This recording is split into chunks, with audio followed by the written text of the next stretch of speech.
दोस्तों, आज की कहानी है तड़प। पति का देहांत हुए 15 दिन हो चुके थे। बेचारी पत्नी अकेली बैठी हुई पुरानी यादों में खोई हुई थी कि अचानक उसे पति का लिखा हुआ पत्र मिला, जिसमें लिखा था, मेरी प्यारी राधा, जब तुम यह पत्र पढ़ रही होगी शायद मैं तुम्हारे पास ना। राधा की उंगलियां कांपने लगी। उसने खुद को संभाला और आगे पढ़ने लगी। मुझे पता है मेरे जाने का दर्द तुम्हारे लिए आसान नहीं होगा, लेकिन मुझे यह कहना जरूरी था।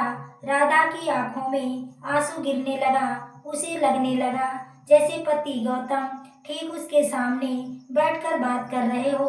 तुम हमेशा सोचती हो कि मैं अपनी भावनाओं को व्यक्त नहीं कर पाता, लेकिन सच यह है कि मैं कभी अपने शब्दों में वह जादू नहीं भर पाया जो तुम मेरे जीवन में लाई हो।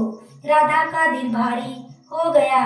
उसे याद आया कि कैसे गौतम अक्सर उसकी छोटी छोटी बातों को भी बड़े ही संजीदगी से सुनते थे। शायद तुमने कभी महसूस नहीं किया होगा, पर तुम्हारे बिना मेरी जिंदगी अधूरी थी। हर वो दिन जब मैं तुम्हें मुस्कुराते देखा, मेरे लिए जैसे एक जीत का दिन होता।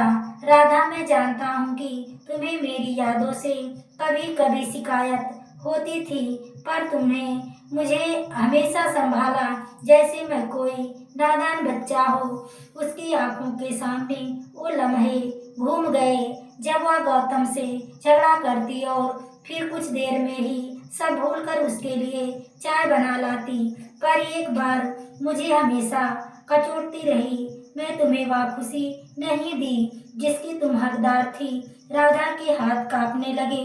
उसने चाहा कि कागज के अंदर जाकर गौतम को पकड़ ले और कह दे, ऐसा मत कहो, तुमने मुझे सब कुछ दिया।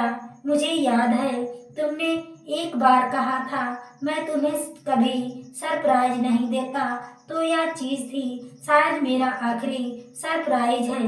राधा की आंखों से आंसू गिरने लगे। उसे याद आया कि वह कैसे अक्सर शिकायत करती थी कि गौतम रोमांटिक नहीं है। राधा, तुम्हें याद है वह गुलाब का पौधा जो हमने अपने घर के बाहर लगाया था? राधा की नजर खिड़की के बाहर गई।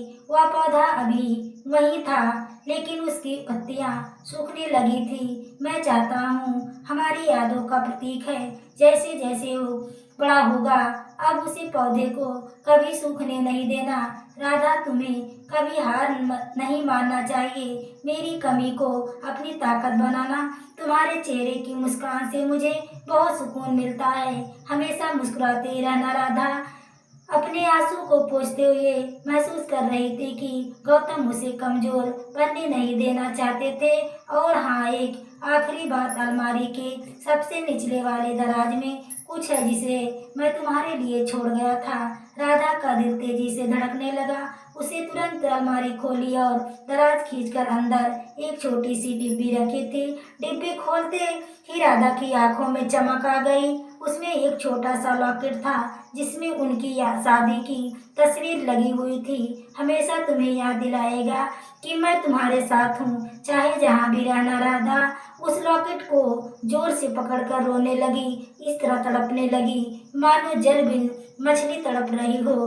चिट्ठी खत्म हो चुकी थी, पर गौतम की मौजूदगी अभी भी कमरे में महसूस हो रही थी। राधा ने अपने गले में पहन लिया और खिड़की के पास जाकर उस पौधे को निहारने लगी। उस दिन राधा ने ठान लिया कि और गौतम की यादों को अपनी कमजोरी नहीं, अपनी ताकत बनाएगी। उसकी हर सांस वह अब गौतम के उस अधूरे वादे को पूरा करने में लगेगी। दोस्तों, यह कहानी आपको कैसी लगी? कमेंट में अपनी राय जरूर दें। कहानी अच्छी लगी हो तो वीडियो को लाइक और सब्सक्राइब करें।